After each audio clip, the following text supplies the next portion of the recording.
Hey everybody, it's me, your friend Ryan Smilenick. I'm here with my group members, Haley Egan, Amy Sitzenreier, and Jimmy Benke. Today we're talking about the structure and function of the abdominal muscles. So we'll start with an overview of the abdomen. The superior border of the abdomen starts here, kind of where my arm is, at the diaphragm. That's the superior border. It goes down to the inferior border, which is at the pelvis. Inside the abdomen are all of your digestive organs, so like your intestines, as well as the kidney and the spleen, and several important blood vessels. Anteriorly, the abdomen is protected by a layer of fascia, which is deep, and a layer of abdominal muscles, or several layers of abdominal muscles, which are superficial to the fascia. So an overview of the muscles of the abdomen. The abdominal muscles form the anterior as well as the lateral borders of the abdomen. The muscles, there are four of them, the internal and external obliques, the rectus abdominis and the transverse abdominis. Collectively, these muscles are responsible for trunk flexion as well as abdominal compression, and then lateral flexion and rotation of the torso, both to the same and opposite side. So we'll begin with the internal abdominal obliques. The origin of the internal obliques is the lumbar fascia as well as the iliac crest. It goes up to insert on the bottom three ribs, as well as the abdominal aponeurosis to the linea alba. So it kind of comes up in this area. Bilaterally, the internal obliques will flex the trunk as well as compress the abdomen. Unilaterally, they will laterally flex and rotate to the same side. The innervation for the internal obliques are both the thoracic and lumbar ventral rami. Moving on to the external abdominal obliques, they will originate on the anterior surface of the last 8 ribs, as seen here. Then they will insert on the iliac crest and the abdominal aponeurosis to the linea alba, which will go just along here. The external abdominal obliques have many of the same functions and actions as the internal abdominal obliques, such as bilaterally flexing the trunk and compressing the abdomen. They also unilaterally laterally flex at the trunk. Difference from the internal abdominal obliques is that they'll rotate. These external abdominal obliques will rotate to the opposite side, whereas those internal abdominal obliques rotate to the same side. The external abdominal obliques are innervated by the thoracic nerve. You can remember the fiber orientation of these external abdominal obliques by putting your hands in your pockets of a jacket, just like that. All right, next moving on to the rectus abdominis here. This will originate down here on the pubic crest and the pubic symphysis.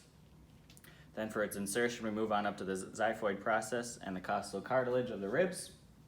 Actions of this muscle are to assist with trunk flexion, tilting the pelvis posteriorly, and abdominal compression. This will be innervated by the thoracic ventral rami, and this is that six-pack muscle that you can see on people. Our transverse abdominis muscles, they will originate on the iliac crest, as well as the costal cartilage of the last 5 or 6 ribs and the lumbar fascia. And then it will come forward and insert on the abdominal aponeurosis to the linea alba in the center there. This assists with abdominal compression and is innervated by the thoracic and lumbar ventral divisions. All right, so we're gonna just discuss the layers of these muscles so you can kind of visualize those in your head. So most superficially, we have the external obliques. Those are our putting our hands in our pockets. Then deep to the external obliques, we have the internal obliques. Then deep to that, we would have the rectus abdominis, and then the deepest layer is that transverse abdominis that comes all the way around here. All right, so we're going to talk a little bit about fiber orientation and the planes of motion of the abdominal muscles. So to start with, we have the rectus abdominis, which the fibers run in a vertical direction, and the movement takes place in the sagittal plane along a medial lateral axis. The fibers run anteriorly to the medial lateral axis, so it assists with trunk flexion and posterior pelvic tilt.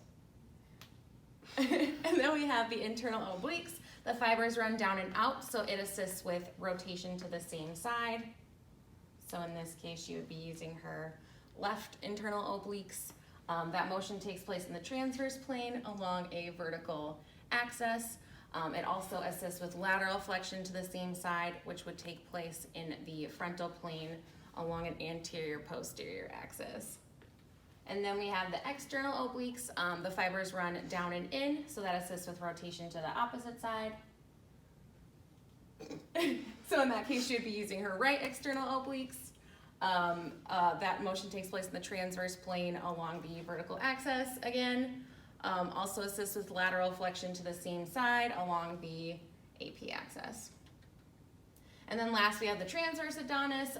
The fibers run in a horizontal direction and it helps stabilize the abdomen.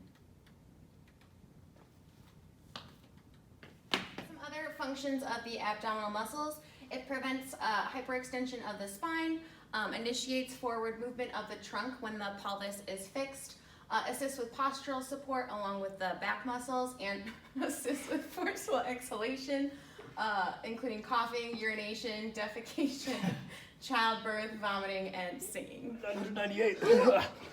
999. 1,000. All right, nice job.